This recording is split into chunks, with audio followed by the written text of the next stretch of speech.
Stay up to date with all that's happening with the new national party, NNP. Send us a message via text or WhatsApp on 405-8683 with your name, email, and constituency. Stay in the know with NNP. Get updated. It's coming. It's coming. It's coming. It's coming. It's coming. It's coming.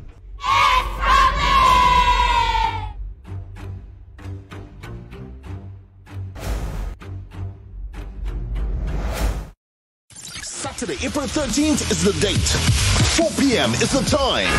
It's the 3rd annual Grenada Invitational. World-class athletes, world-class performances, and a world-class facility. Come see Olympians Andre DeGrasse, Sheldon Fraser-Price, Braylon Toplin, Asafa Powell, Lyndon Victor, and the cast of superstars at the Kirani James Athletic Stadium. Tickets are now on sale at godofed.com. Grenadian Optical, Duty Free Caribbean, Maxis Bar, and Venus. Saturday, April 13th. Grenada Invitational.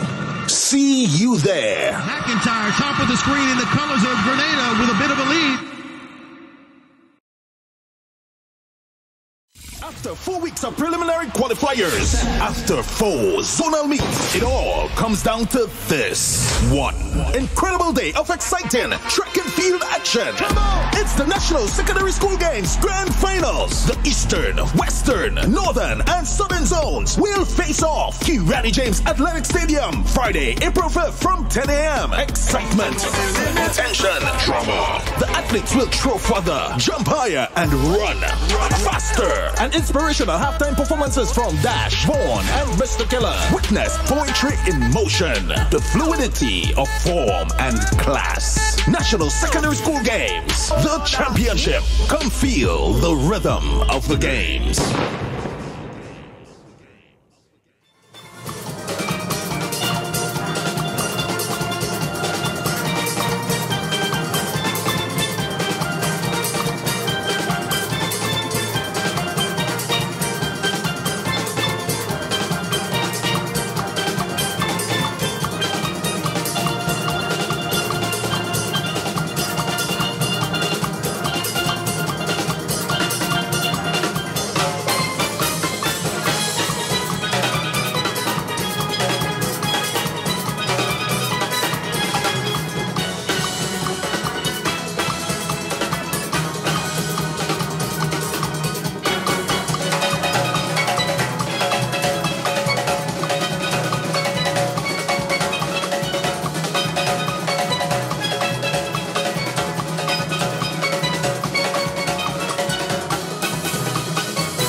Yes, indeed. Good morning to you, Grenada, Carriacou, and Petit Martinique. Once again, it is time for Hard Talk. My name is Sheldon Scott. And I'm Devon Romain. And this is Hard Talk. We're live. Sweet pan in the morning. Yeah, boy. Yeah, you ain't going to get your end that cutting down.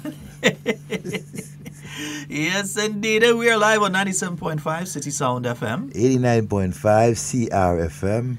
Yeah, 92.9 Sister Isle FM out in beautiful Carriacou. And 94.9 WeiVybz Radio in Brooklyn.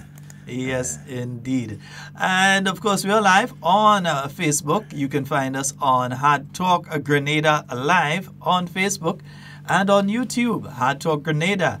And you can also find us online at www.hardtalkgrenada.com, where you can see both video and get live audio of us during the program. All right, nice, beautiful. Devon, interesting weekend. We ain't sticking, we moving one time. Very interesting. But before we get on to things, because we have a lot of things to talk, can't? lot of things to talk. Yeah. And like and share, okay? Yeah. Let's go ahead. Let's like and share. Make sure and like and share. Wait, now, who's on the live this morning? Bye. I don't check the live this morning, you know, bye. Yeah, I'm just checking it myself. Let me see. Who's on the live there this morning? I'm seeing Aina and Nazi and the live. Yeah, the live just started. The bill. Yeah, build the thing. What do you like and share the thing. I find I ain't seen enough like and I ain't seen enough share. like and share the thing. I ain't find I seen enough of that yet. Right? Like and share. Build the thing. Build the thing. Build the thing. Yeah. You can't be doing them kind of low numbers. You'll be playing bingo. Nah, man. Hey. Not even bingo had a low number. Hey, as we say bingo, lotto right now. Six something. Yeah, 0.6 million for the win lotto. Yeah, the Windward Island lotto, 0.6 million. Now 600 and I think 670 or somewhere there. Somewhere there. 670,000. Whatever it is, he crossed past $500,000. Good enough for me. Yeah, so win lotto. Win lotto. All you watch, yeah, he crossed $500,000. That is for sure. Yeah, but I pay enough a lot of bills there one time. You hit that day, feel nice. Set for life. Yeah. And Good then management, you have the local lotto, I think it's somewhere around 70 or something. Yeah, 78 or something like that. That and all helping, you know. Yes. Yeah, every little bit counts. So folks, remember going out today, support nation building. Sports and culture. And youth and, everything. Yeah, go out and play. And make sure and play lotto today. Even health. And when you play lotto, you supporting the health service of our nation. Yeah, man. You go play up the thing. Play the thing. All right, nice. Yes, indeed. Let me see. I want to have the bill enough. Let me see.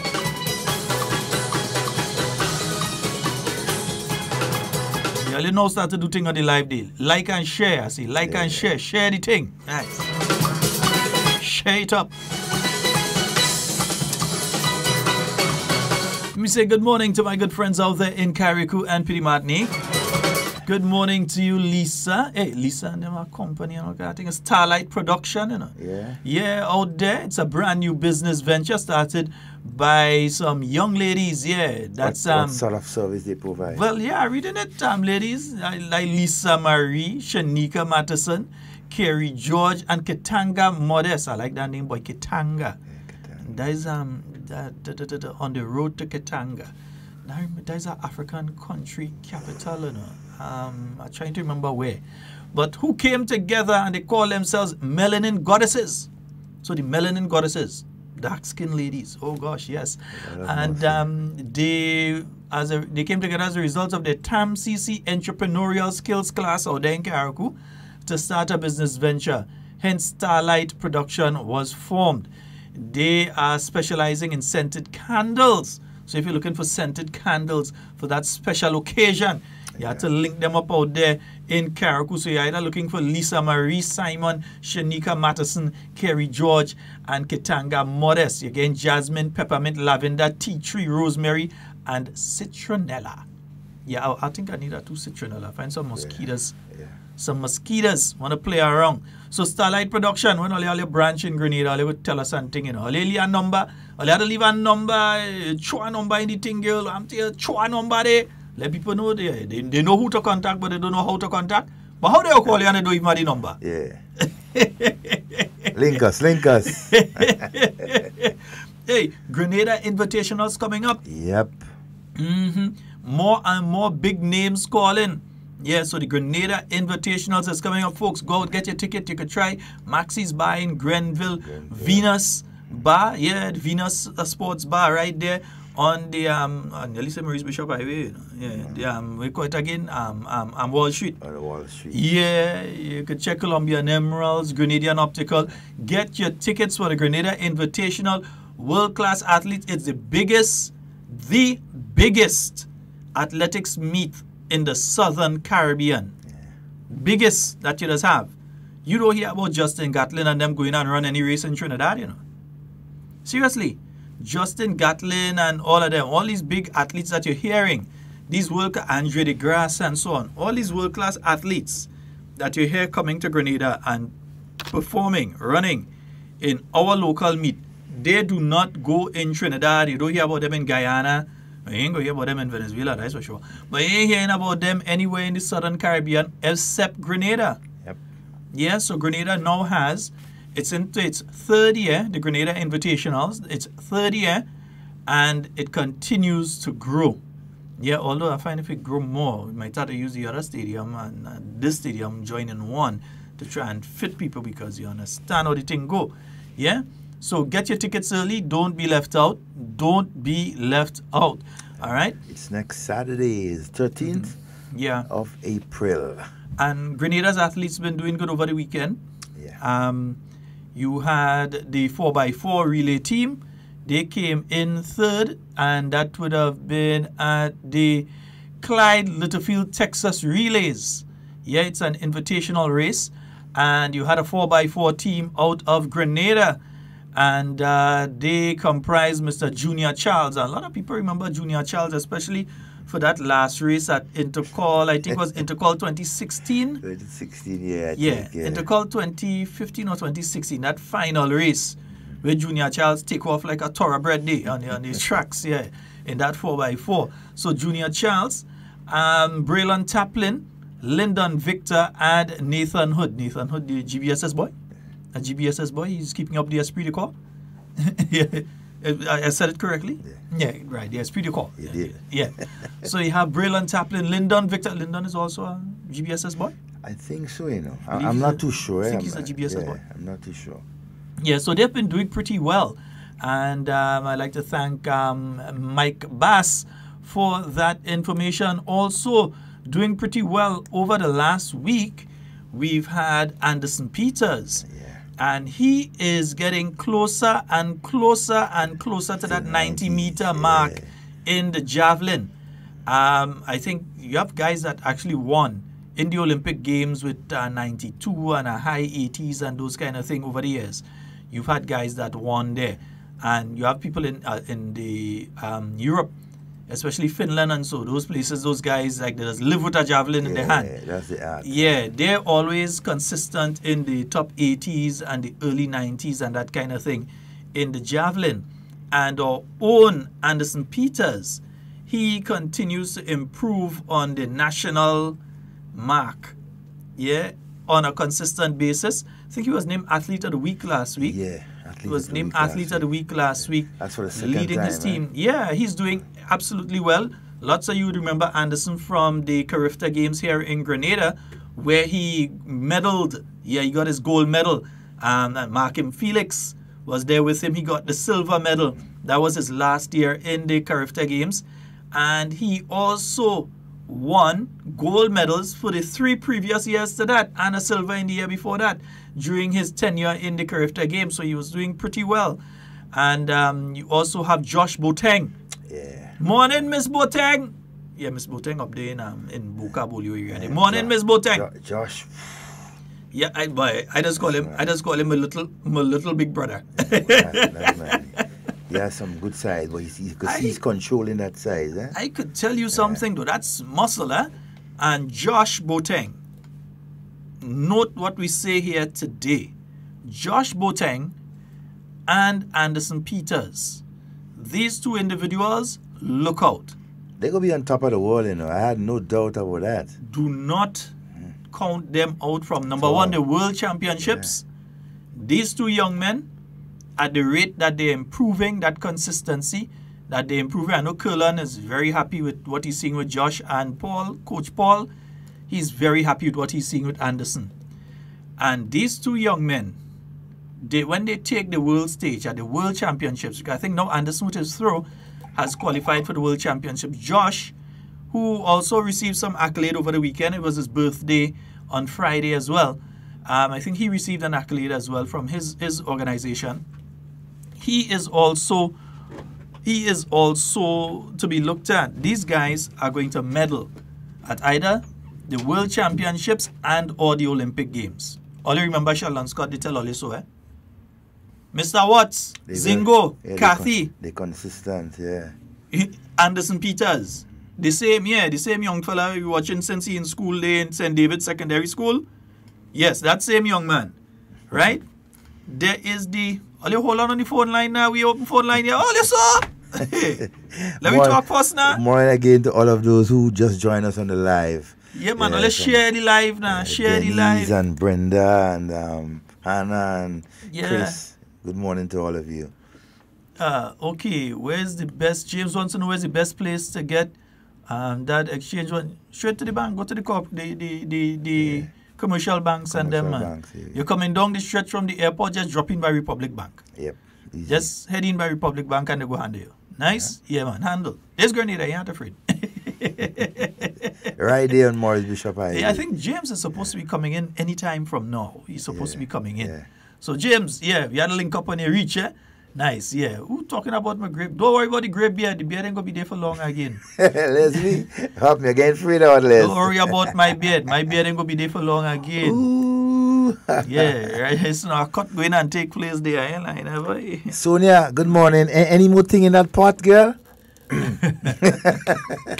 But yeah, I was telling folks, look out for Anderson Peters. Just remember that name, Anderson Peters in the javelin. Yeah. He was also the Victor Ladorium at Intercall Games, at several Intercall Games. In fact, when we were rebuilding the stadium and there was that one in Tantine, he was the Victor Ladorium there. Absolute wonderful athlete. I saw this guy mash up like nearly how much events in Intercall before, but he started to focus mainly on the javelin, right? And Josh Boateng, who is doing a wonderful job when it comes to the discus and the shot put. Discus and shot put. He's all power. Yeah, he's all power. When you look at it, how he's built, man. Yeah, he's just massive, man. He reminds me of one of those guys who's a partake in the same event, thing from Hawaii. Strapped, well built. Yeah. You know, what I'll say though is, folks, we can't leave it up to the Grenada Olympic Association, the government of Grenada, or the Grenada Athletics Association to support these athletes. We cannot leave it up to them. And they do need support. They do need support. Whether it's assistance to go to a training camp, because the Grenada Olympic Association can't focus on just one athlete or two athletes. They have to, the funds that they have to spread it among everybody. Yeah. So you can't say to them that, you ain't doing this or you ain't doing that. We have to remember that it's a little bit of funds they have that they have to spread throughout. Plus, they have to hold funds there for when the athletes have to travel from location to location for different events that they may qualify for, or to get them qualified for different events. They have to get them from location to location. So, it is up to the business community and us as individuals to assist these athletes as much as possible. So, if you would like to help and to assist an athlete like Anderson, or you'd like to assist an athlete like Josh, inbox me. Inbox me, ask how you can help, and I'll direct you, because they do need assistance. The government of Grenada would give its assistance, and so the Athletic Association gives its assistance, the Olympic Association, but this has to be a family effort. All of us have to get involved. So whether you're a business, whether you're a private individual, and you want to get involved in helping these athletes, remember, we have World Championships coming up. Anderson just qualified. I believe Josh has qualified as well, with one of his best throws. Karani, we're looking forward to seeing Karani back on the tracks pretty soon. Braylon has one of the world leading times for this year, so we'll see him definitely on the tracks, God willing. You have Lyndon Victor and Kurt Felix, the brothers, in the decathlon. Yeah, and we have many other athletes that are taking part as well. You heard of the Nathan Hood, and you just spoke about Nathan Hood, and I keep forgetting my man name there, boy. I keep forgetting name. Yeah, Nathan Hood and Junior Charles, and all of these athletes, many of them with the possibility and the capability to make it on the world stage in the, not just the World Championships, but the Olympic Games. Let's see how we can help them get to that point. All right? Yeah, so the athletes been doing good. Yeah, they had a wonderful week and weekend last week. See a lot taking place in cricket.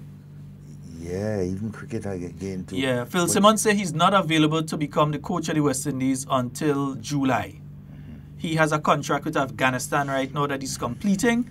So he wants to complete his contract with Afghanistan, and then he says the door is open to any. No, he didn't say back home. He said the door is open to any possibilities. Of course. So West Indies ain't go stick. I think the new president go stick there, man. You go take him one time. You grab him from Afghanistan.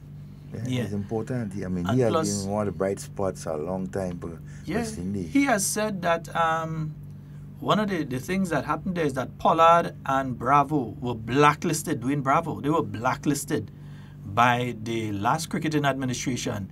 They actually said straight up, the former president said that once you see these two guys and them name come up, they not to be given an opportunity to play for the West Indies because they pass him straight and don't tell him nothing. Yeah, such a petty thing. They didn't mind seeing West Indies cricket crash because a man passed here and he didn't say hello. He think that was his personal business he was running. He said he could be back. Well, yeah, I mean, he's always there. He said he could be back. Devon, but from all that news, we have a bit of sad news though. Yeah. Our good friend and party supporter of the New National Party, Mr. Keith Judney Lewis, yeah, he has passed to the great beyond, and we must extend our condolences to his family. Yeah, we must extend. In fact, the Honorable Kate Skeeter Lewis, she has sent this note. I write this post with a heavy heart after learning of the passing of our dear friend and brother Keith Judney Lewis. In 2017, when I made the decision to get involved in politics, you pledged your support to me, not only as a general supporter, but as a mentor and friend. Your dedication and commitment to the development of the constituency and our country as a whole is something that had always inspired me and others.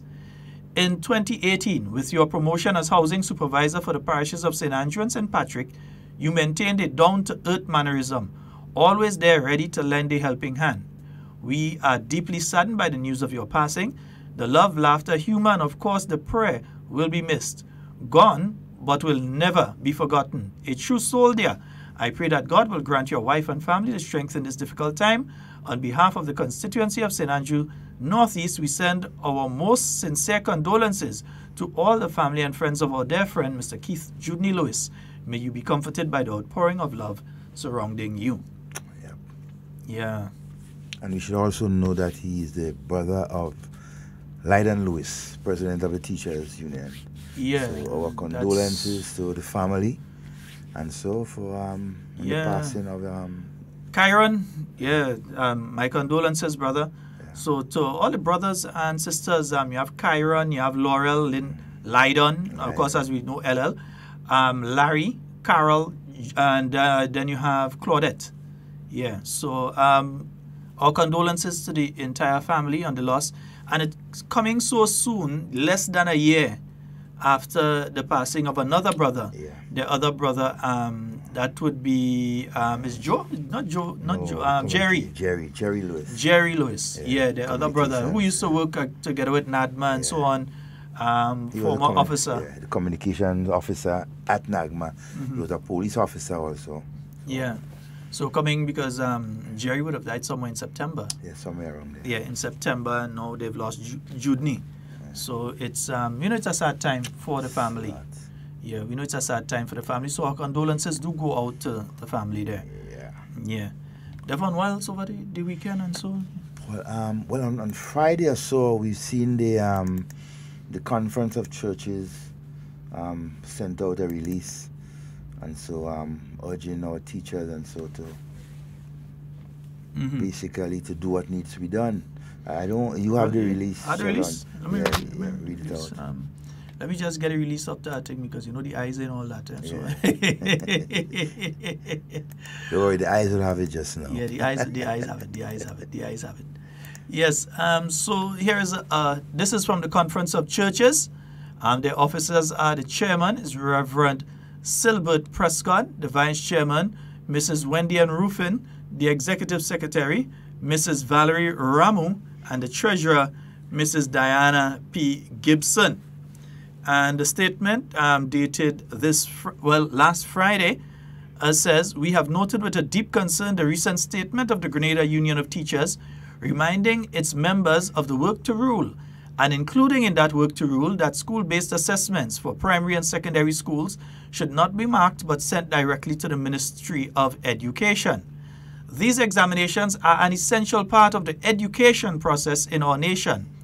It seems to us that if the teaching of grade 6 and Form 5 is part of the ordinary curriculum of our school activity, the examinations are equally part of the ordinary curriculum and should not be subject to a work to rule. The union seems to leave it open to teachers and principals to do as they see fit in this matter. We earnestly appeal to all teachers and principals to ensure that marking of all school-based work and to send the results to the relevant authority. The passing of papers to the ministry leaves the process open to actions which may well harm some of our children, especially the children of the poor. It may also mean that the results will not reflect the hard work that the teachers themselves will have done. Those of us who have already received our education should not in any way impede the progress of our children in their own educational journey. Trusting that the Grenada Union of Teachers will respond positively to our appeal, we ask that both sides move even more diligently to the resolution of the still outstanding issues. We remain open to assist in the resolution of these matters, which continue to seriously affect our nation.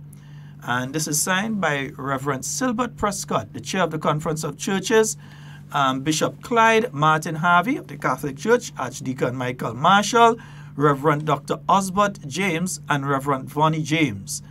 All right, so that is a release that's been sent out by the Grenada Conference of Churches. Devon, your views on the release? Well, I mean, as always stated, all right, it's a responsibility by our teachers, right, and so to ensure that our children get the best. And it's a good move by the church, try to bring some civility to the whole situation, reminding our teachers of the importance of our children's education, all right, and it's really fitting, all right, from their behalf to reiterate to the teachers, look, this is part of what you do, right? Do not suffer our children because of what you're going through, because of the tests you have with the government, right? Let the children, right, get their education and do their best. Do not put no obstacles, you know. And I really hope that our teachers and those concerned will, you know, pay attention and put our children first, you know. Mm-hmm. So we look forward for a positive response from the Grenada Union of Teachers on this matter. I know that over the past few days, there have been persons who've been circulating online an article, and I have the article somewhere here, where it says Trinidad teachers will not, it says will no longer mark SBAs for free. But please note that article is from April 2018 and not April 2019. So it is an article that is a year old. Yeah, it's an article that's a year old. And while it deals with the same similar issue to the marking of SBAs here as not being part of the role of teachers, and I think there's a similar situation in Barbados right now. Note the approach of the Trinidad Unified Teachers Association on this issue. Their approach has been to give enough warning. They said as of September. So in other words, they are not taking an action that will negatively affect the children who are writing exam at that time, who were writing exams at that time. So a young person who just completed 5 years of education and who was about to write their CXC exams and needed the SBAs marked so that that mark could be sent to CXC towards their exam, that young person didn't have to worry their head. Neither did the parents have to worry that we've paid for subjects and we are now in a situation that our children would not receive their marks and it will affect their overall marks coming from CXC. They did what we would call a responsible thing. Yeah, no one is saying that they have no right to take that action. And get me correctly here. No one is saying that teachers in Grenada have no right to take that action. Teachers have rights. Let's say it again. Devon, if other programs didn't say it, we could say it here. Teachers have rights. They have a lot of rights too. So if teachers decide that they're going to take that action, okay. But with rights come responsibility. R&R. Yes, Spider-Man. With rights come responsibility. And the responsibility, you can see it from the Trinidad Unified Teachers Association tutor. They didn't want to damage. They didn't want to damage the chances of children who were writing exam last year in Trinidad. So they said, as of September, we're not going to grade papers for CXC again. We're not going to grade it unless we are paid to grade it. Right? So they would have allowed that batch to go ahead.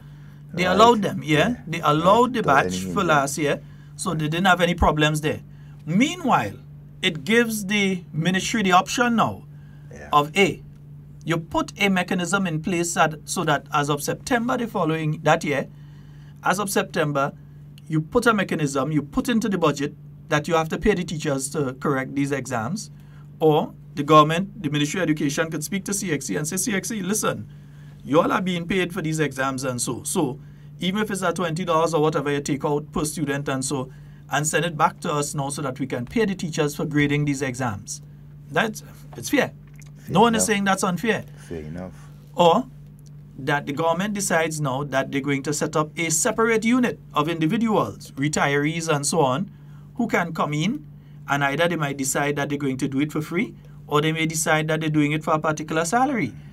But whatever is put in place, and I still might understand that, because if you find the money to pay the retirees there, you could as well get the teachers and done. Exactly. So I would prefer that you give it to the teachers. They're already there done. Day to day. Yeah, and they are the ones too that worked along with these students, not another group of people. Exactly. They are the ones that work along with the students.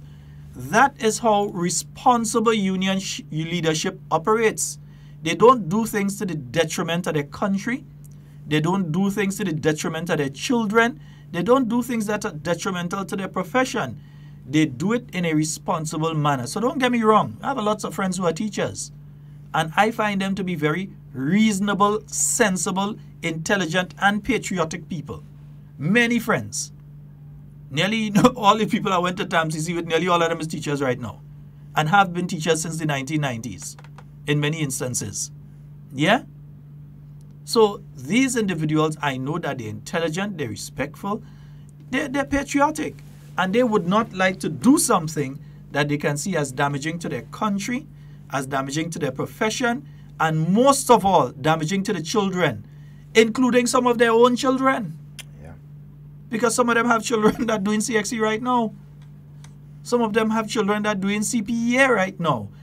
These individuals who are teachers don't want to do anything to damage them. So it could have been a simple approach of Mr. Lydon Lewis. No, don't feel because I ain't going to call your name. I'll call your name because the situation continues and we're dealing now with the nation's children. Yeah? Don't want to go to the sports, all that, no problem. When it comes to the education aspect, yeah, I have an issue there. So nobody is saying that teachers have to be forced. And teachers cannot be forced and should not be forced. But it is the manner in which you take the action. And most of the people sharing this article, even teachers sharing this article about the Trinidad thing, they read it and see what they want to see. They didn't see that part. No, they didn't read it in entirety. Yeah, they didn't see that part. And this was from a meeting that was held. A decision was taken by the group. Not the president or a tutor just come out and say, that is the action we're taking. There was a meeting at the teachers and so on. The members are tutor. And they came up with that formula. They said, listen, as of September, we suggest that we no longer do this. Yeah? So there was enough room for consultation, for discussion, to put something in place so the children will not be affected. It's similar as what happened with the school sports.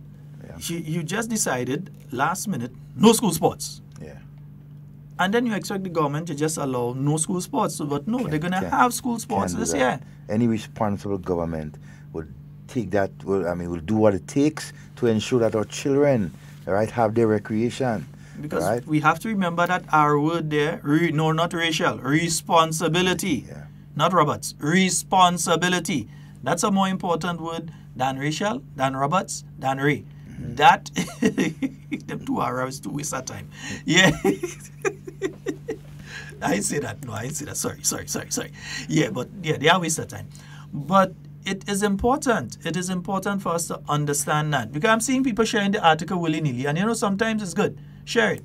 But you didn't read it properly. Mm-hmm. Because if you read it properly, you'd realize the difference in approach between the teachers' union in Trinidad and the teachers' union here in doing that. The teachers' union in Trinidad ain't going and damage no child in Trinidad. Because you know what? If that child fail and that child end up unemployed and in the ghetto, that might be the same child that pull a gun on one of them face or one of the children face not too long from then. They ain't taking that chance. They're doing everything to make sure that they're educated and improve the lifestyle and the standard of living of these individuals. I'm wondering, some of us put yourself in the position of our children right now. 10, 15 years ago, 20 years, 30 years, you would have been in school, right? Would you have liked something like that to happen to you? You in Form 5, and you don't know what is going on with your SBAs, even your exams and everything like that? I mean, just put yourself in at that moment in time, and we'll see. We have a call online. Let's go start taking some Good morning and welcome. Hello, good morning, gentlemen. Good morning, my dear. How are you guys doing? Hey, We're I'm fine. I'm just calling only to let all you know that we enjoying our step going down on the beach. Oh, thank you. I just realized who called it. You advocated so much for that step. It's so good. You see that call? Hold on, Devon. You know, I'm Okay. fighting some flu, but I'll be okay. So we're looking for this time. You ask for step, you get step. You ask for I'm not thing, fighting it. But I'm just enjoying our step. But that is Everything good. is going good. Yeah. But the good thing is that you have the step now and you have the flu, so you could go and take a nice soak and get rid of it. Yeah, once you go and take a nice soak, you could get rid of the flu. Yes. Yeah. All right, my dear. Okay. You enjoy it today. Enjoy the sports coming up. Yes, we will. Yes, believe me. Yeah, I won't be there because I have to work as usual. But I nothing. We're going to be broadcasting live. Yes, I know. Okay. Okay, Take care, my dear. guys. Take care. Bye-bye. Yeah. You see, and she's a happy lady because she has been advocating That lady just asked what she wants. for that step especially for the elderly citizens within that area. You understand, going down to the beach And we have someone here asking a question as you mentioned sports. Where and when is the World Championships taking place? It is taking place in Doha, Qatar. That's in the Middle East. So it's taking place in Doha, Qatar. And due to the fact that it's in the Middle East, it will not be in the traditional July-August time frame. It's going to be starting on Saturday, September the 28th and ending on Sunday, October the 6th. All right, so that'll be taking place in Doha, Qatar. For those of you that want to book your ticket to go over. All right, nice. Yeah, so Doha, Qatar. All right, so Saturday, September the 28th to Sunday, October the 6th. Grenada's athletes, God's willing, will be in action out there in Doha, Qatar. Yeah. Yeah, Devon. So responsibilities, it's just not how you do something, it's what you do, it's how you do it. Yeah? So again, no one is saying teachers can decide that they're not doing it. That's within their right. But to do it now for now and say that, oh, okay, you're doing it now for now, and the outcome of that, yeah, it's unfair to the children. But good morning and welcome. Hey, good morning, Devon. Good morning, my friend. How's everything? Oh, well, not too bad, you know. Yeah. On air? Yes, Yes, you're you're live. I look, something else I want to say. Just something, you know, like with the pension. I don't know if people look at it. To me, you know, no problem with the pension, with the both sides, with the government side and the teacher side. The reason why I say that, they agree of a pension on pension. They agree for gratuity. Let's look at it. You have $1, and the problem is to share the dollar. You understand? The government say, I don't care, they're giving 2% and they will spread it out on the pension. The union say they want 75%. So you understand? So to me, no problem. So you understand? You understand? Just like, okay, they want like if I they want. So like if I owe you money or I have money for you, and you understand? You're asking for money, I say they want, I cannot give you all what you're asking for, but I could give you a lesser percentage. I giving you money? Of course, I'm getting something. You understand me? Yeah. And then you understand me? When I see the way down, you'll get the balance. Yeah, you have an understanding. You negotiate and you have an understanding. Exactly. You understand me? I see. You understand? So I don't see no problem. You understand the government have. You understand me? I could see. You understand me? If they have a problem and they end up taking that decision. But no problem because both sides. I know something what kind of something what I feel a little laughed off. To hear people, you understand me, advocating for the teachers and kind of thing, this and that. Looking like you understand me, I want to say the same thing with the current matter concerning the SBA and them kind of thing. you could see the responsibility. You didn't get up a HARDTALK and say, I'm corking. They give time. Yep. But you won't hear they saying that on their program. You won't hear they calling in. No. Convenience.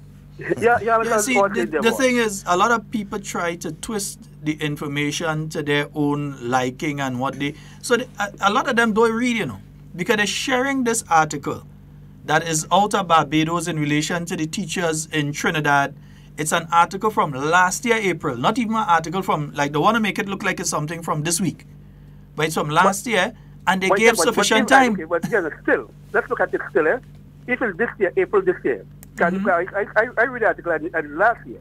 Yeah. But even this year, this year, April, they still did not come havoc and to criticize the students in Trinidad. And that's the point we're making. They're still saying, okay, come September, when the new school term thing, I ain't taking part unless you pay me. But you're not going forward. Going forward, I will correct this year on.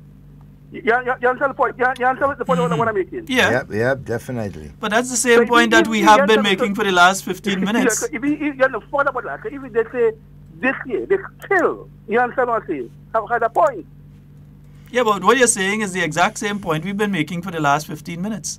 That it is responsibility. The persons didn't take a approach and just say, well, okay, today for today, and suffer the children. They said, listen, as of September, this is the action that we're taking. So government has the time within that space to contact CXC and say, CXC, you all need to pay the teachers. Or government needs to find the money, put into the budget and say, okay, we'll take this money and pay the teachers to correct SBAs because it is not part of the responsibility. But meanwhile, you don't have a lapse where a group of children leave school without their CXCs. Just before I go, I don't want to throw that for Devon. You remember when you go to Corbett going into one study in River? Yeah. You remember you used to be a doctor too, eh?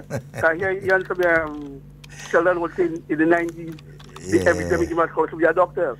Well, you don't go up in Port and take the plane to go to Cuba. 85. Later.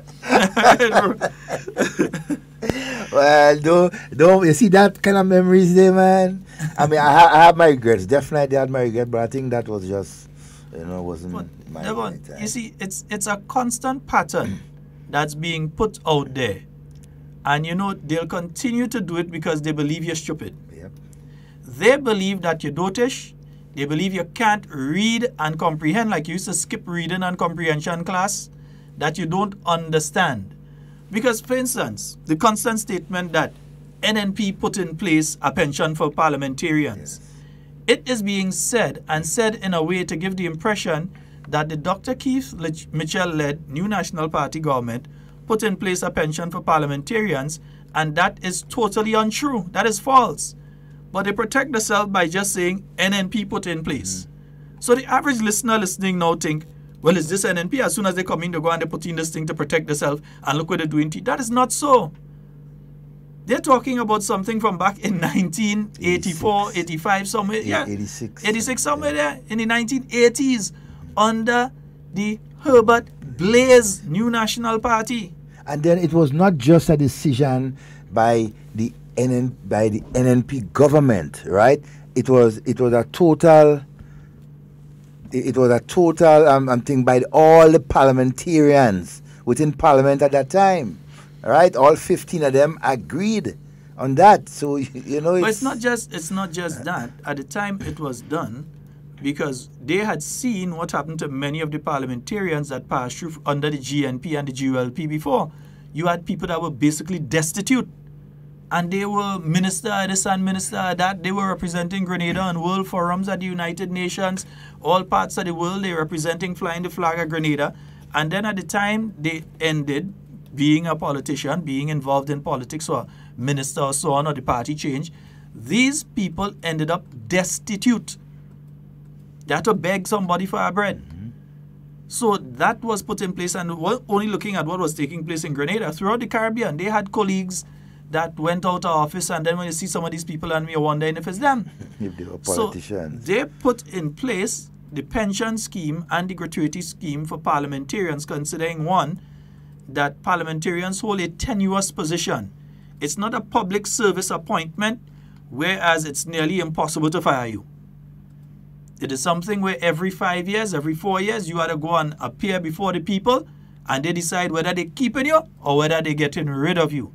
And as such, that is why that was put in place. Who was there? Dr. Francis Alexis was there. Yes, Dr. Keith Mitchell was there, but not as leader of the party. You had George Horatio Brazan was there. You had Mr. Tillman Thomas was there. And you had Aline Walker was there. Who became prime minister and you did had, nothing. was it Pauline Andrews? Pauline Andrews was there. You had all of these individuals that were part of the process of putting Finsley St. Louis again. Yeah, he was there. All of these individuals were part of the process of putting in place a pension for parliamentarians. NDC were in office between 1990 and 1995. Did they say something wrong with it and move it? No. Did they address the issue of pension now for the same teachers and public workers? No. You had NDC again in office between 2008 and 2013. Did they move the pension? No. In fact, right now, Honorable Tillman Thomas is supposed to be benefiting from that. Honorable Aline Walker is supposed to be benefiting from that. Nazim Burke. All the NDC parliamentarians who demitted office in 2013, they received their gratuity and so on, with the exception of the one who had the little tax issue, the two that had the tax issues. Yeah, they received their pensions and so their gratuities. And in the cases of those that have to receive a pension and are qualified for the pension, I've not heard of any of them saying that they want the pension. You hear any NDC parliamentarian come and say, I don't want no gratuity, I don't want no pension? No. So to try to give the impression that it is this new national party that did something wrong and go and put a thing there for parliamentarians and the wicked and look what they do, that is totally untrue. That is the work of a sick mind. Yeah, you just have to clarify these things so people know. You don't have to take my word for it. You could go and read up on it. Everything is online these days. You could go there, laws, laws.gd, laws.gd. You could go there and you could find all the laws and when they were passed and so on. And then you could go and cross-reference that with who was in Parliament at the point in time that these laws were passed. It's easy to find the information if you really want it. Some people, they don't want the real information, so they refuse to read and they refuse to clarify. So they just take. Yeah. You can get it if you really want. Yeah, really and truly. You gotta try. Jojo, behave yourself. I see Jojo message me. Jojo, behave yourself. That kind of thing again, how they behave. All right. Yes, folks. 440-7377. And 347-329-3101. Yeah, Devon, I'm not going too far from them thing and them, Bye-bye, Randall. Oh, yes. What's wrong with Randall? Was he forced or did he resign on his own? Listen, we've been telling you since the beginning, don't get rid of Randall. We've been telling you all since last year, around this time. When we know Burke had to go, because that a group inside there basically went there and said, yo, you had to go in a bus. You had to move Dread. Look where you just caused us. So Randall was just a holdover from that period in time because he was another one that caused, due to his nonsensical approach to politics, due to his idiotic approach to issues in general, the time had to go. NDC had to shelve people like he. They had to get rid of them. Yeah. You still have, is the goodly lady still the head of the woman's? No, she gone. She's gone. Yeah, she's gone. I don't know if officially she still is.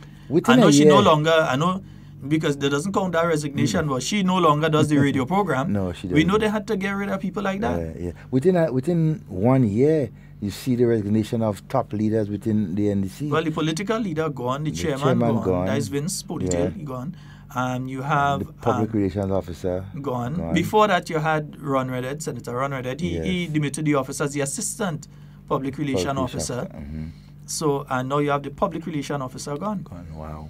But if I was Randall, I would have resigned as public relations officer since last year, because after the atrocious curtail I got during the election campaign and the idiotic campaign that was run in relation to communication and social media on behalf of that organization, where they thought that going and say things like they go strip Devon naked in the street, or that you put up an ad saying that Sheldon Scott is a Trinidadian, if you thought that that sort of politics and that sort of stupidness Randall Robinson was going and give Ali any seat in Parliament, you saw what it caused.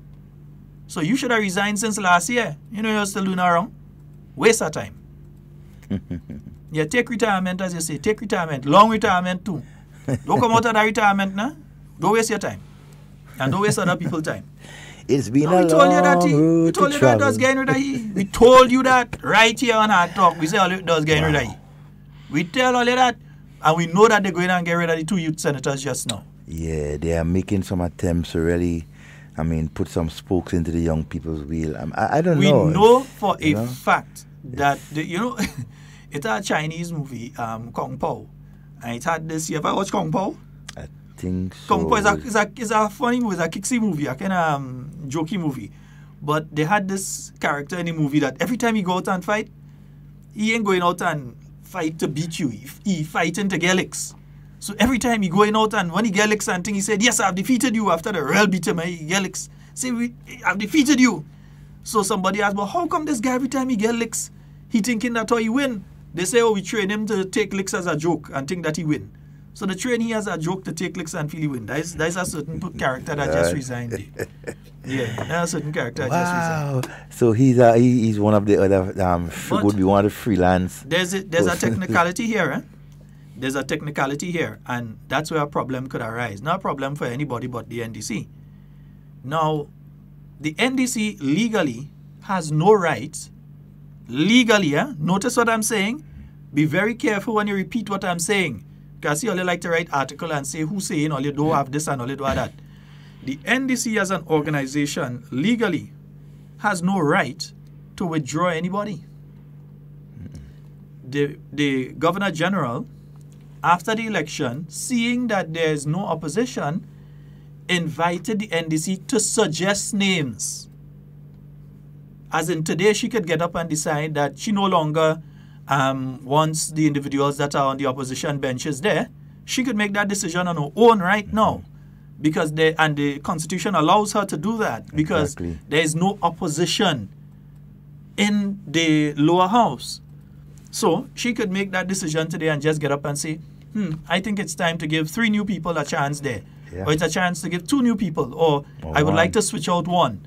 She can make that decision right now. The NDC as an organization can't make that decision. She can. They think they can. So they are willing to write to Her Excellency, Dame Cecile.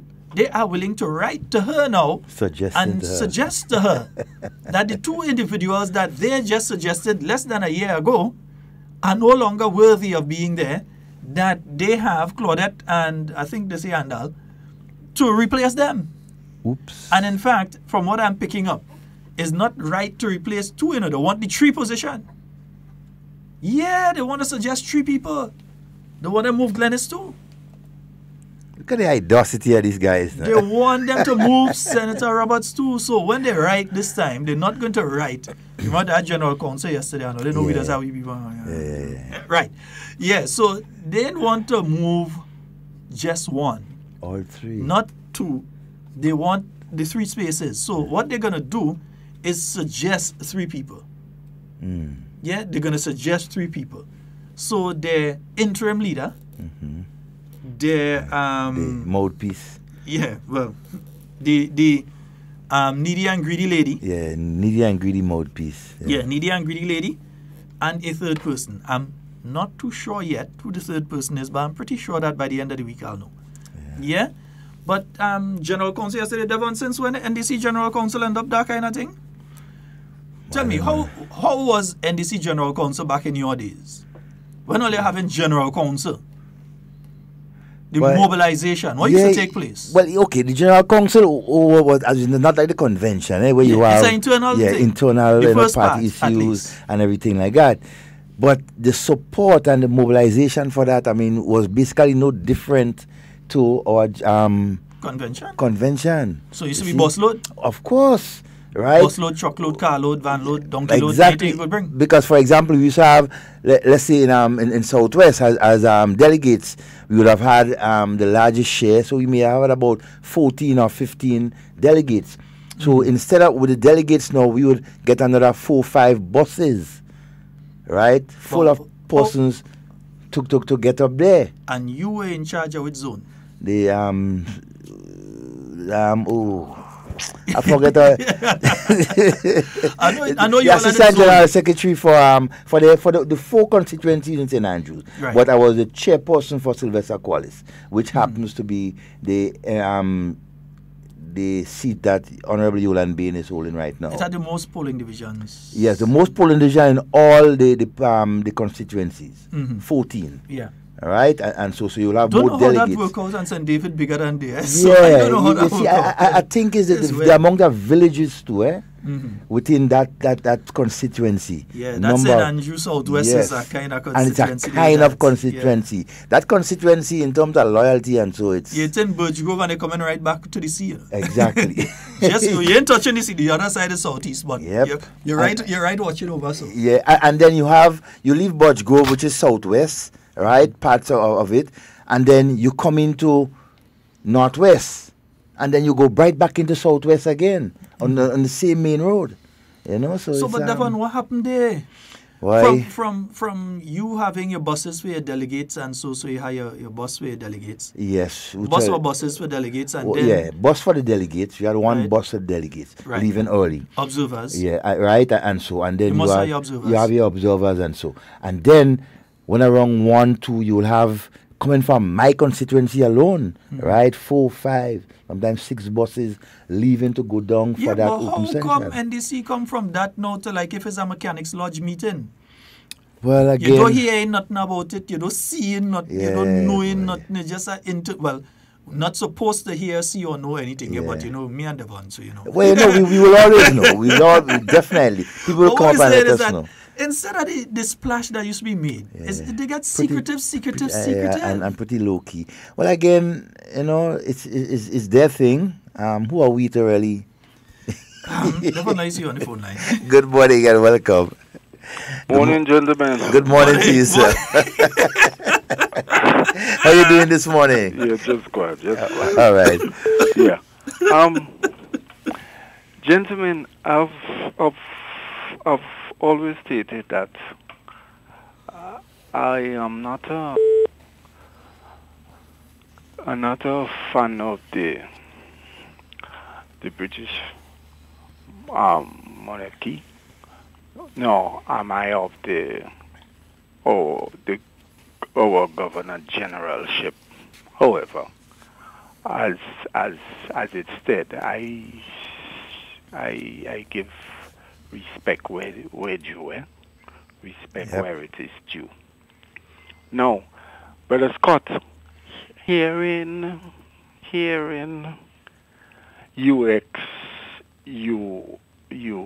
speak of the possibility, and I'm trying to be like you as you yourself do. I'm trying to be responsible in my with my pronouncements here. The intention to suggest to the Governor General names. To me, it's borders on being disrespectful to the Governor General. As it is stated, not having an official opposition. The goodly lady, in her wisdom,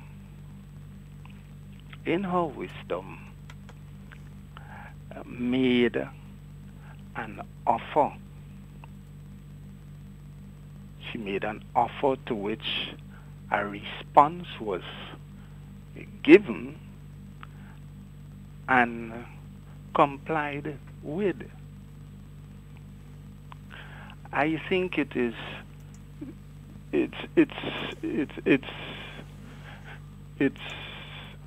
it will be improper of that organization to be stating, or to the Governor General that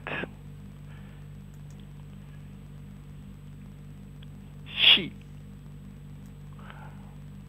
should render, or she should offer, repeat an offer, she should offer again. I don't think the actions of the highest the highest member of the state ought to be anticipated, nor instigated, if I'm understood. Yes. You know, and I think again, it's that to me would be another example in wherein that organization would be seen to be acting in a manner to which they do not have a right to so do. I recall the recent incident at the invitation with the activity for the visiting Prince and Duchess. You understand me? Mm-hmm. So my point is, in the absence of a request from the Governor General to suggest to the Governor General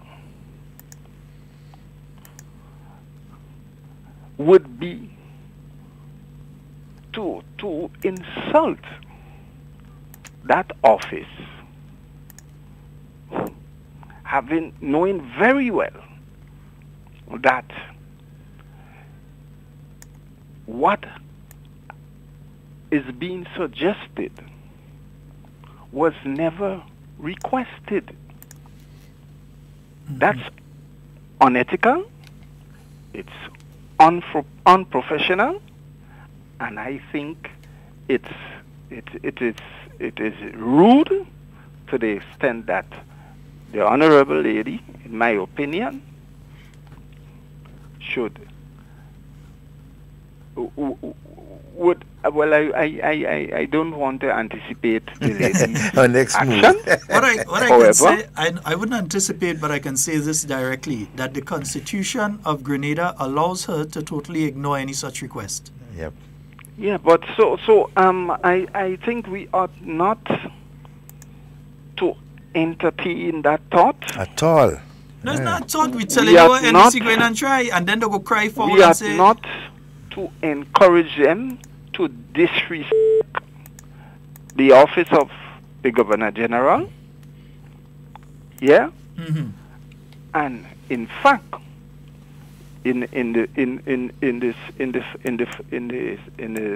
think in the most as sternly as possible, let them know that will be an act, a bordering treason. Okay, my brother. Yeah? Thank you very much. You know something. Let's see. There's another caller, yes. I believe. So let's see. Good morning and welcome. Hello. Good morning. Good morning, sir. HARDTALK. Yes, my friend. You're live. Live. Yes. Okay. Good morning, gentlemen. Yes. Morning. Am I to believe, right, that the same Constitution of Grenada, which now exists, is the same Constitution that we had when they were campaigning for the referendum? In that, right, Ms. Flora Joseph, a lawyer who was campaigning against the referendum and was using all the constitutional methods and what the Constitution says, how come today that same lady, a member of the NDC, does not know that they do not have the authority to instruct the Governor General as to who must be removed from the Senate.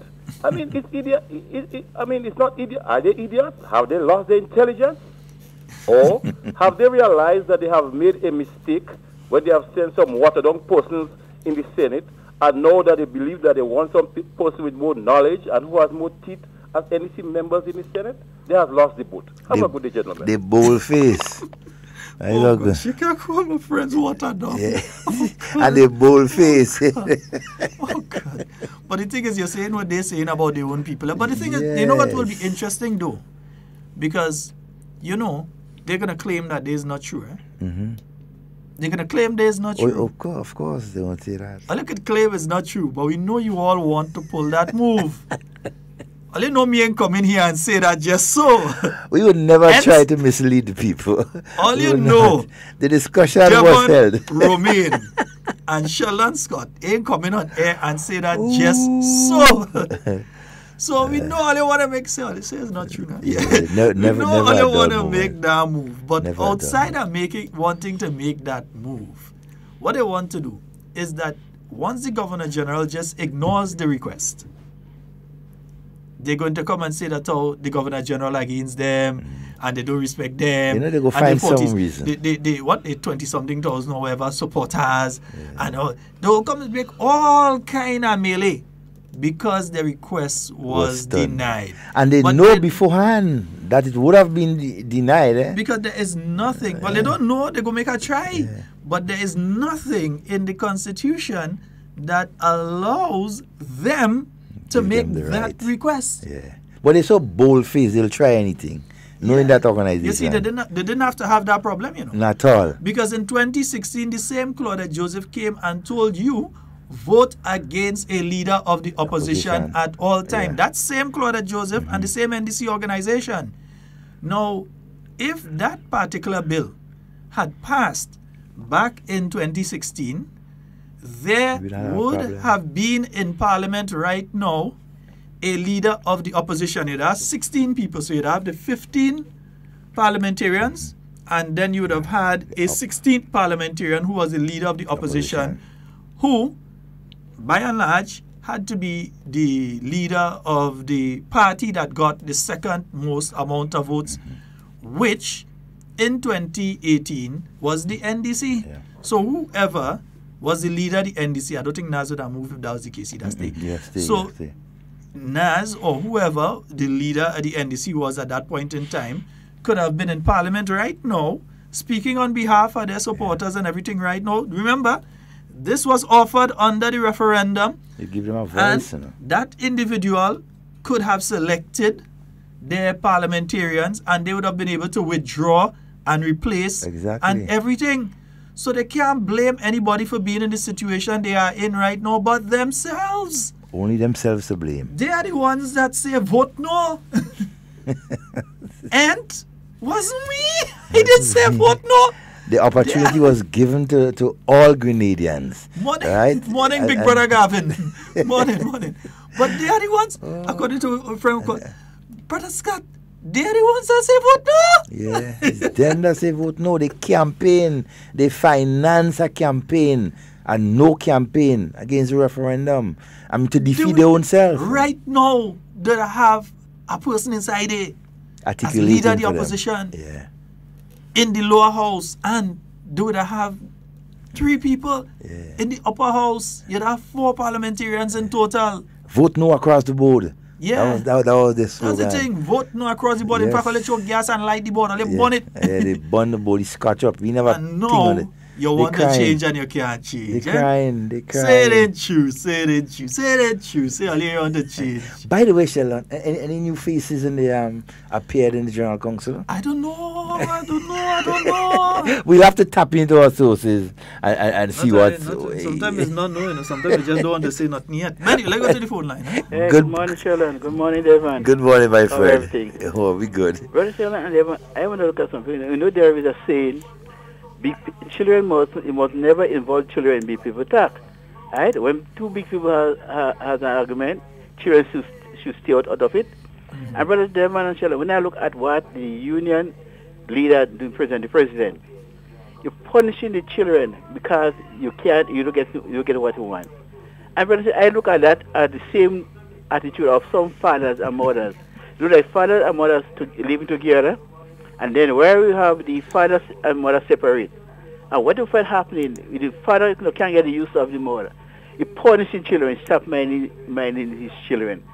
And the mothers are separate, also doing the same thing. I want to let fathers know, mothers know, your child or your children remain your children. But the lady who has children, they'll always remain your wife or your girlfriend. And I look at that as the same attitude of the president of the union of teachers, punishing the children because you can't get what you want. I want to say to the teachers, about 90 or 95% of the teachers, they do what they have to do. Well, about 5% of the teachers, they have the political agenda and they punish the children. We know, like a school going to exam, and all the children, 20 or 50 children from a school going to exam, and they be successful. You know how glad the teacher is going to be?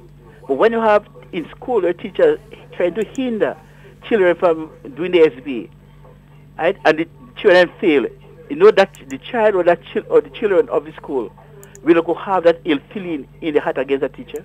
So teacher, be wise, use wisdom, and do what is good for the children of the country. You say you love them, right? They just show us love, show you love them. And they put aside a hate, but do what you're supposed to do. Because when you do what is good today, the good will come back and they will speak about you. If you do bad, the bad come back and the bad will be spoken about, they will speak against you. So then continue to do what is good. Right? Do what you do for the children. So when the children excel, it will be good, excel in the education. It is good for the school that they attend. The brother Devon, Sheldon, you all have a wonderful day. God bless you all. All right. Thank you, my friend. You know, Sheldon, as you're on that issue, you know, something come to mind, and I just want to reiterate. Before you take it, let's take that call. Yeah. Good morning and welcome. Hey, sir, morning. Good morning, sir. How are you all guys doing? Not too bad. I say something first and foremost, and then I have a question to ask. I don't like to hear people bringing up that forced constitutional review that was attempted well, I shouldn't say forced, sorry. That one that was attempted in 2016. Am I right with dates? Or time, I should say? Yeah. 16. Because if you want to accuse one side of not having acquiesced to it, you have to accuse the other side. Because I am sure, I know what I'm talking about, that there were NNP activists telling people to vote on 4 bills, for sure. I think it was 1, 2, 4, and 6, something like that. Whichever the numbers, if I have it right, for sure, I can say.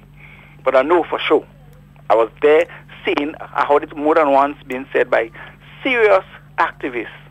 So don't say, well, the NDC people were saying vote carte blanche against it, and so on and so on. No, hold on. If you don't like it, you don't like it. But you can't call this. Remember. No, hold on. I'm in control. Confused. No, you hold on. You don't call this program and tell me don't say that. If you don't like it and you say you don't like it, there is no problem. And you don't talk over me when I'm talking and try and shut me up. No, not on my program. Yeah? You have the right to call and say that you don't like it. But don't call and tell me don't say it. I know what I'm saying on this program and know it's been saying on this program for years. And it is true that the NDC activists out there said vote no carte blanche across the board. Everybody in Grenada know that. Right. Guys, I just came a while ago, and I switched on the radio, and I'm hearing what is between the lines language I could refer to. And I'm asking a question now. Is it that the NDC people wrote to the Governor General relative to the issue that happened when the Prince was here? They have said that they will be writing to her. I am not sure if they did already write to her in relation to that issue. Well, that's absurd. I'm not sure. I mean, having heard all the issues, you know, the complaints and how the protocol aspect of it is described and explained. I can see what sense it is to write about it. And like one of your callers said, the Governor General should not be, even listening to such a thing. It makes no sense. And that's when these guys and them continue to lose marks. And they're not recognizing the disheveled aspect of their attitude. They are doing things that are destroying every traction that they are trying. They put in oil on the road that they're traveling. And it's slippery. And they're going to be going down continuously on a slippery slope. I keep wondering what sense of tactics, strategy that these people have. I don't understand it. I'm yet to see anything to impress me about the NDC, honest to anybody. I'm not a party person, but I'm yet to see everything they say and do, every action they present, the images, the attitudes, it's just down the slope they're going. I hope they're not even contemplating that and get it done. I'm listening. Take care. All right, my brother. Yeah. You're about to make a point. Yes, that point I'm about to make. I want to advise some of the leaders of the union, especially the leader of the teachers' union and even some of our teachers, continuing to make statements, right, about, when the children come to school and they don't have this and they don't have that, we teachers is the ones that are doing it and whatever. In my view, you know what you're doing? You are reproaching the children and the parents, It's a part of reproachfulness. If you, as a teacher or as an individual, see a need of someone, right, and you decide to help, why should you come out and talk about it every time? It's a form of reproach. You basically throwing it back into our children's and our parents' face, and that is not good. You need to stop that. You would not like somebody to do a favor for you or do a good for you and every time turn around and talk about it. That is disgusting in my view. And you must not do that. Do what you need to do, in my view, right? Continue to do what you need to do and you have to do. Right, but stop reproaching our children and the parents, please. Good morning and welcome. Hello, good morning. Good morning, my friend. Morning. This is the call-in program, right? Yes, you're on live. Okay. I just want to make a brief statement. I believe that if we come together, right, as a country united, without the politics, I believe that we will be more successful. That's all I had to say. Thank you. Thank you, my friend. My friend, we have been saying that for the longest while. And let me use a classic example here. I'm looking at an article that the NDC sent out as their heartbeat article for last week. And they're saying about the disrespect and they want to be a part of nation building and they're being blocked out of nation building. Let me state some facts here. One, on winning the election in 2013, the new National Party created what you call the that stakeholders organization that meets on a monthly basis with the Prime Minister. That's the what do they call it again? Always tend to forget that grouping, that name. Yeah, it's slipping me. But that grouping was a grouping that you had the trade unions, you had the NGOs, the churches, you had the churches, you had government being there, and that they would meet every month, and government would give a report on the state of the economy and on different aspects. They would say things that they like, things that they don't like, things that they want to see, what they think should be done. They would basically do that. They would give all that information to government. The NDC was invited to be part of the grouping in 2013. Didn't even have the common decency to respond and say no, they don't want to be part of the grouping. An official letter was sent from the office of the Prime Minister to these individuals. They did not have the common decency to respond and say no, we don't want to be part of that grouping. On winning election in 2018, a second time, Prime Minister Dr. the Right Honorable Keith Mitchell sent a letter to the National Democratic Congress again requesting them to be part of that organization. The same people who saying right now that they just be kept out of everything and they ain't getting a chance to be part of nothing and government just doing things and they ain't inviting them. They were given a second opportunity. Again, up to the last time I checked, which would have been sometime in February, no response had been received from the NDC in relation to that. Not saying that we're considering, not saying that we're going to be part of, not saying that we're going to, that's, I think, yeah, February was the last, yeah. Nothing. Not even like we're considering it. Not that we do not think we should be part of that. Hasn't even responded. And this is a body that basically you look at the finances, you say, well, okay, government says, well, you have X amount of money that's coming in and so on, and we intend to put it into these areas.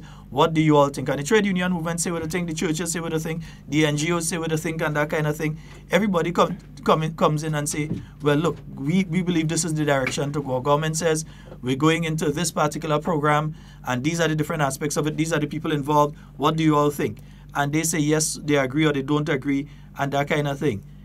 But instead of that, the NDC continues to just refuse to even acknowledge that they've been written in relation to these things. Disrespectful. And then they come out and write letter now and saying that they're not being invited to be part of the thing when they've been invited and just refuse to take part. Yeah. Well, that's NDC for you. Hey, Blossom, safe flight back to the UK, my dear. And I know you had a wonderful time there, you know. And so, good morning and welcome. Good morning. Good morning, gentlemen. Good morning to you, sir. And pleasant morning to your listening audience. Now, your last caller,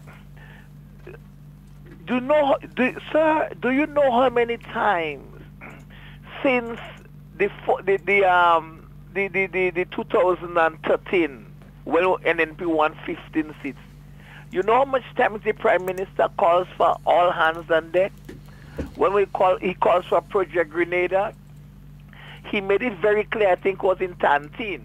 He said that the problems we face in this country at that time was so huge that he cannot do it by himself alone. And we can only achieve our goals and an objective with all hands being on deck. They stay away. They did not participate, and they had some of the most untidy names to call those that decide to put country before party. Now, Devon, I want to lie to you.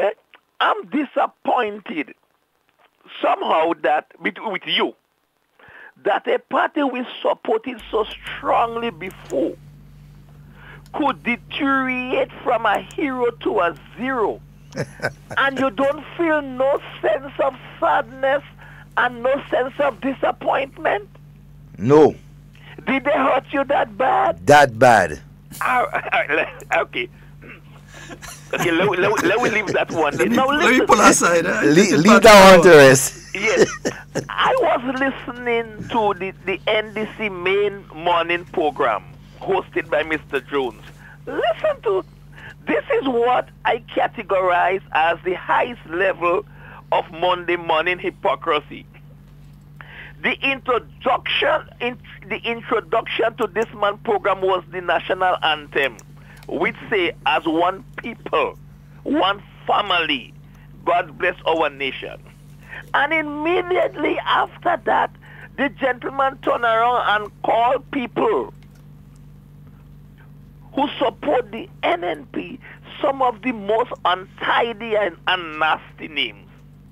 Like this morning, once again, listen to this. They're cussing the priests. They're cussing the churches. They're cussing the churchgoers. They're cussing the conference of churches. And they're still turning around and talking about this is the Lenten season. Why are we having soccer artists in the secondary school games? They caused the union when the union was trying to do what the best was for them, for the members. They caused the nurses. This is factual information. They cost the doctors. They cost the IMF, the World Bank, the European Union, the ECCB, the CDB, the Moody Group, Standard and Poor's. You forget the most. Why they cost all this reputable financial and economic institutions just because they all have said that Grenada have done well under the NNP since coming into office in 2013 after the NDC left office. After the NDC left Grenada in its worst economic and financial situation in modern day history. Now, listen, I'm going to wrap up here. Give me 2 minutes. Hold on before you go. You know what you forget? They even cost their own self. Well, that alone could tell you. I never see people drag, in local terms, I never see people drag Bam for themselves. They drag up. Now, listen to this again. Listen, and I'm quoting. That's the reason why I listen to Mr. Jones, because I don't want second-hand information. He said this morning that there are people that told him they're sick, but they are not going to the hospital. They rather stay home and die. My question is, so what's wrong with that? That's the reason why we have Lacroix, Arthur Bailey, and Wayne in a successful business.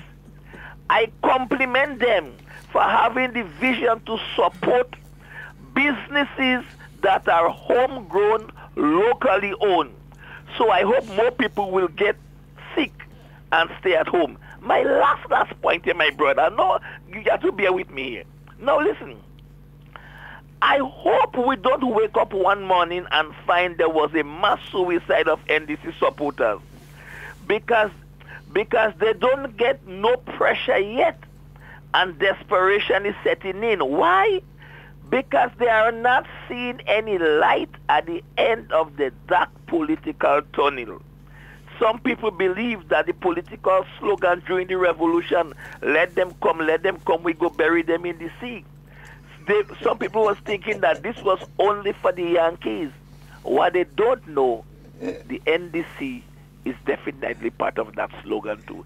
Gentlemen, I trust you will all have a pleasant evening, a pleasant day. Thank you, my friend. And you too. Have a wonderful day. Good morning to Daddy. No, I know no sympathy, no remorse. I mean, when you look, me, I will forgive, can't forget. You cannot forget that bumpy, rough road you went down. Right? And the treatment that you got. Not even a look rally, a little get together after and all kind of thing. Why, I understand financially they really depleted and so not even those lawyers and those business people want to put out two constituency using one bus, all kind of thing. Yeah, to bring in delegates. Yeah. Wow, it's a sad state. But then again, that's the reality. That is what you do. That's what happened to George Brazan party, boy. When you curse yourself, you're doomed. That's it. You're cursing your own self. Nobody had to curse you for you cursing your own self. I think the best point that was made by the caller there, well, not the best, but one of the best points, was that after cursing the churches for a whole hour or something, you come back and then you start to say, well, we're in the Lenten season. We're in Lenten season. And we're so holy. You just cursed the bishop, Bishop Harvey is one of the people that signed this letter that was sent out by the churches. You just cursed Bishop Harvey. And you cursed the church. You cursed the membership. Brother man, they cursed down to the structure and all. They cursed everything. And after they finish cursing them, they come back and they say, about Lent. It's Lent. Yeah. So all they bring in soca artists. I mean, look over the weekend. Yeah. There are people in this country that are Catholics, and you respect them, and they're into the Lenten season. I think not the Adventists, that other church there on Church Street, they also support the Lent, not 7 day. Not the 7 day, the Anglican Church. Yeah, they do. Also, and one or two other churches Methodist, support I think, the Lenten season. But not everybody in Grenada are members of those churches. So you'll have people who will decide, me ain't going and eat no set of fish this time and leave out alcohol and all this kind of thing. And that's this is a normal time for me. And under the Constitution, they have the right to do that. They can't force anything on any individual. So the individuals who are people that support the Lenten season. There are certain behaviors, there are certain things that they will do during the Lenten season, and there are people that don't support it, and so on. They'll do certain things during the season as well.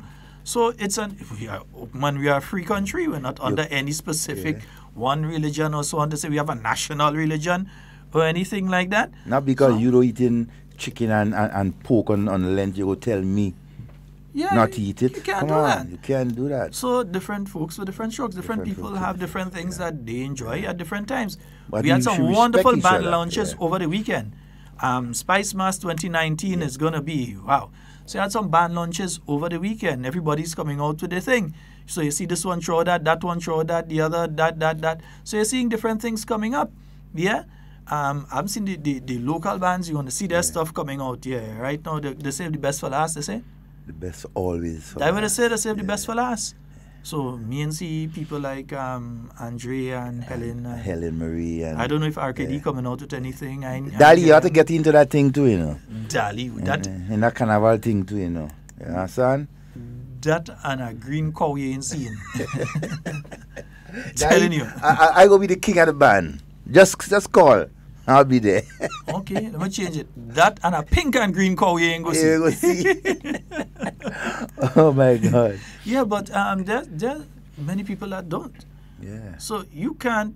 And the hypocrisy of the individuals, because 1 minute you're on this side and next minute you're totally on the other side. Before we go, Sheldon, and it's not the first time that they attack the churches. We know they are accustomed to attacking the churches, so it's nothing new to us. Let me ask you that too. Is it the first time during secondary school games or intercall before this year that you had artists performing? No, the Principals Association had Dash there last year. Okay, and at one time there I was... think they had Looney Sparky Electrify there last year too, if I remember. Romain Vogo was here sometime?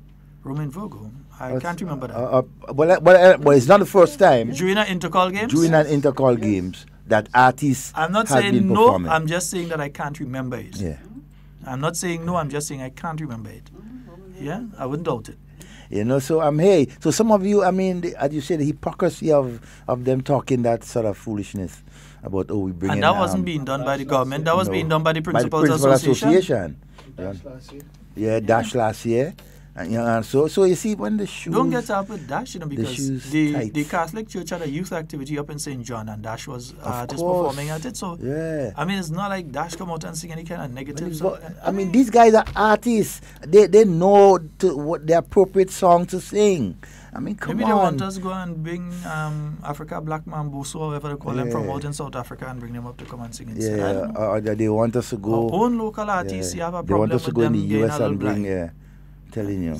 I have a problem with that. Our own local artists, they always seem to have a problem with our own local artists getting a blind. But then again, our own local artists is poor people, children, and we know whether you are a traffic warden or whether you are a Imani trainee or whether you are a new recruit to the police force, wherever you get a local job, they vex. Because they want you to be unemployed and vex with the government. Unemployment. That's what they want. Unemployment going down and they vex. You are a person, you're working on one of the building projects or you're working as an environmental warden, they vex. They mad. They don't want that for you because in their mind, they see that as you're progressing. Yeah. And like to see people sooner or later you'll be like them. You'll be on par with them, with all the highfalutin self and so they figure they like that. They must be on top and looking down at you. Yes, indeed, folks. That's all the time we have for Hard Talk today. It's now 12 o'clock on the Spice Isle. Remember, tomorrow is Tuesday, as per usual. We should be having the post-cabinet press briefing to begin tomorrow. So the post-cabinet press briefing to begin tomorrow. Tomorrow, Tuesday, immediately followed by more Hard Talk. Remember, the secondary school games, they're coming up this week. It's Friday. So get ready. All right? And don't just send the youth there. You all come on out and support as well. My name is Sheldon Scott. I'm Devon Romain. And whatever you say and do it safe and secure. I want to be speaking to and with you. And not about you. We are out. On Saturday, April 3rd.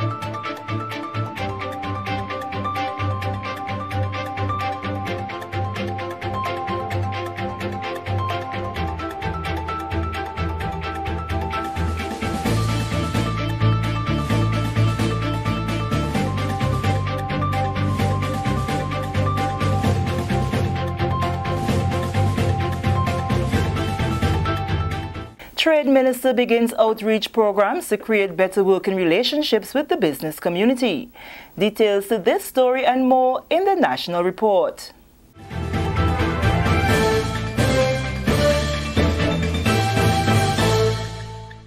Welcome back. With the National Report for Friday, March 29th, I am Sherry-Ann Noel.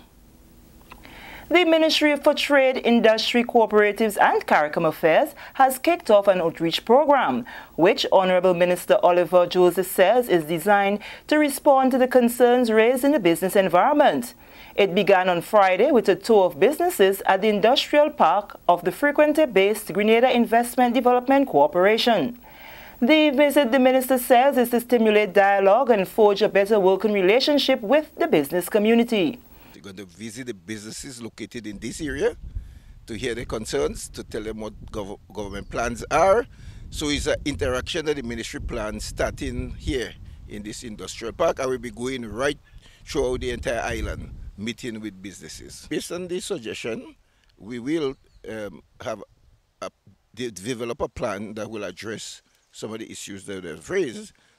So really, when we hear the concerns and what they would want to see, the ministry will then sit down and put a plan together, send it back to them and call them to a consultation so that before the next budget in November. So we started early because we want to have a plan before the next budget. That's the target date, to visit all the businesses before November so that budget time we can report and what are the, or recommend this from them, what kind of support measures they need that could go into the budget.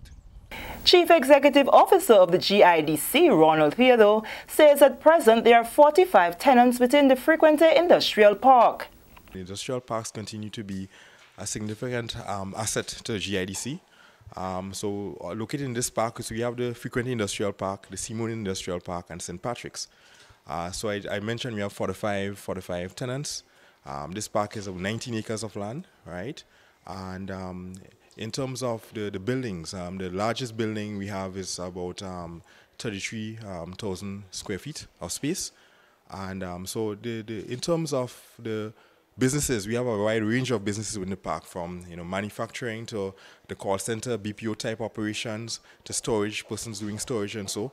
So yes, the park continues to be on our major revenue basis, and we continue to maintain, for 2019, we want to continue to maintain the park to standard because it does contribute significantly to GIDC. He is confident the outreach program will have a positive impact on the business environment.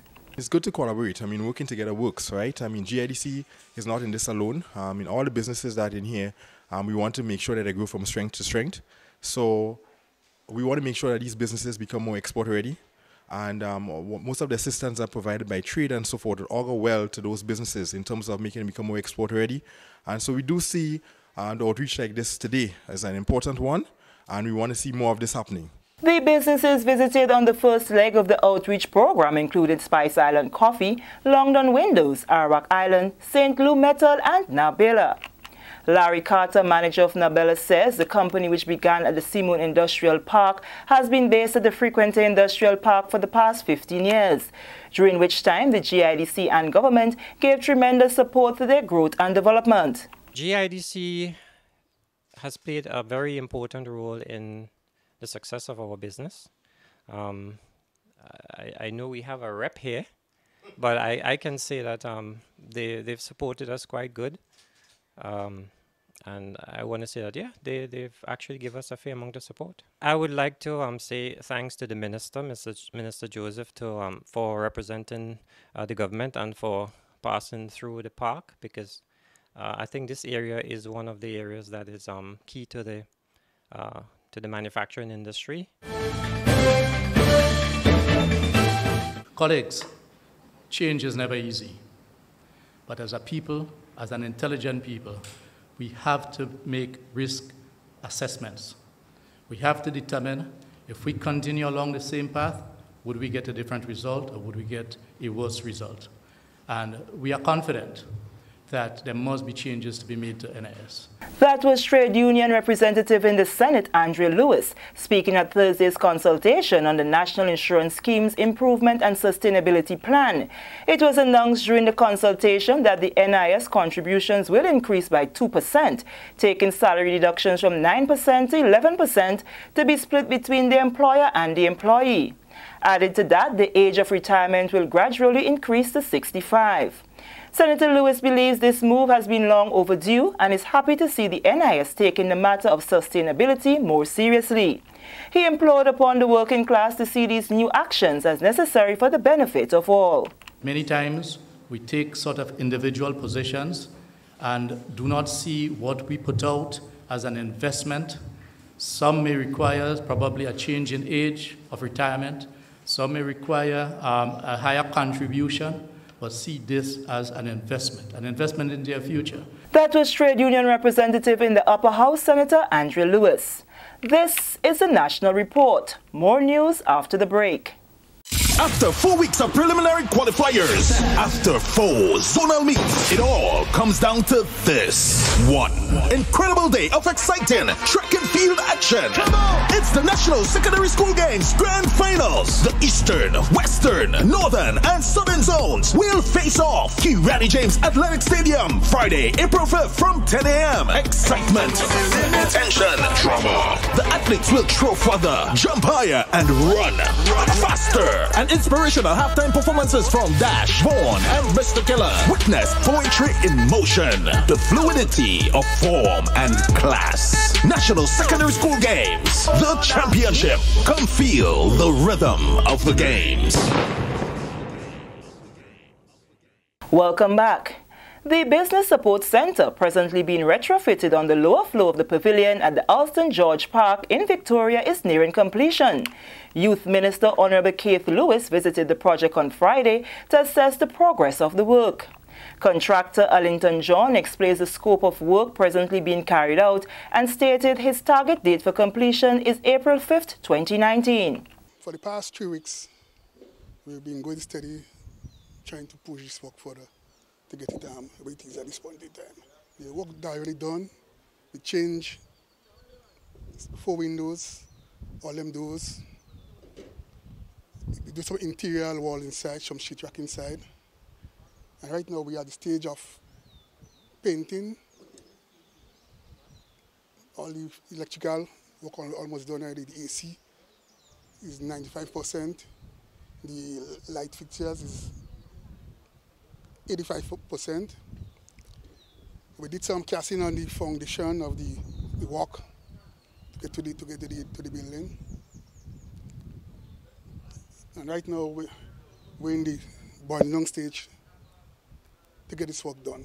Minister Lewis is pleased with the progress of the work and says once in operation, the facility will be used to conduct training in varying areas to ensure young people with entrepreneurial interests can benefit holistically from the project. What you would see there is a space for the manager, a consultant who will be there positioned to direct the training that will be taking place. We will have our receptionist secretary who will be there to welcome the persons who are interested and who are seeking information about their small business. We'll also have a conference room where we'll have training taking place, and also a kitchenette facilities for our small staff that will be here at the support center. The youth minister says she is satisfied with the efforts of the contractor and his team and is looking forward to the launch by mid-April.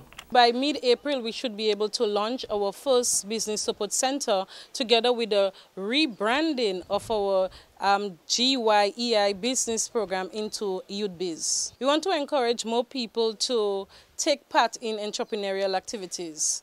We were existing under the Grenada Youth Enterprise Initiative, but we want to get out there more to the public. So as a result, we decided to rebrand WeiVybz, young, unique and talented youth interested in small business. And as a result of that, this is why we decide to be different. You'll see a new logo, new colors, something that is more appealing to young people to encourage them to get into entrepreneurial activities. The Business Support Center will be catering for residents of St. John, St. Mark and St. Patrick. The fourth meeting of ministers and high-level authorities of social development wrapped up in Guatemala City, Guatemala. Grenada's ambassador to the U.S. and permanent representative to the OAS, Ms. Yolande Smith, attended the meeting in her capacity as chair of the Inter-American Council for Integral Development, CIDI. The meeting falls under the purview of the CIDI, and Grenada's Ministry of Social Development has prepared a presentation on the SEED program as part of the 7th plenary session under the theme, The Role of ICT as Tools to Eradicate Poverty. The meeting was scheduled to adopt the draft Inter-American Declaration on Social Development Priorities as well as the draft Plan of Action of Guatemala 2019. The Ministry of Social Development provided comments on the draft declaration, which was circulated to member states for comments during the drafting stage. Other CARICOM countries represented at the Guatemala meeting were Jamaica, Barbados, Suriname, and St. Vincent and the Grenadines. A number of regional and international agencies were also represented at the meeting, including Economic Commission for Latin America and the Caribbean, ECLAC, and the World Bank. The meeting was held under the theme Equity and Social Inclusion, Overcoming Multidimensional Poverty and Bridging Social Equity Gaps towards an Inter-American Agenda on Social Development. This brings us to the end of the National Report for Friday, March 29th. Recapping the top story. Trade Minister begins outreach program to create better working relationships with the business community. I am Sherry Ann Noel, thanking you for viewing.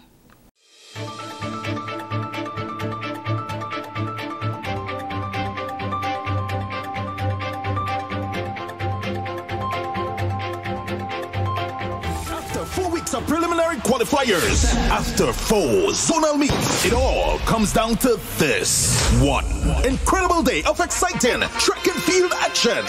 It's the National Secondary School Games Grand Finals. The Eastern, Western, Northern, and Southern zones will face off. Carriacou James Athletic Stadium, Friday, April 5th from 10 a.m. Excitement, tension, drama. The athletes will throw further, jump higher, and run faster. An inspirational halftime performances from Dash, Vaughn, and Mr. Killer. Witness poetry in motion, the fluidity of form and class. National Secondary School Games, the championship. Come feel the rhythm of the games. Saturday, April 13th is the date.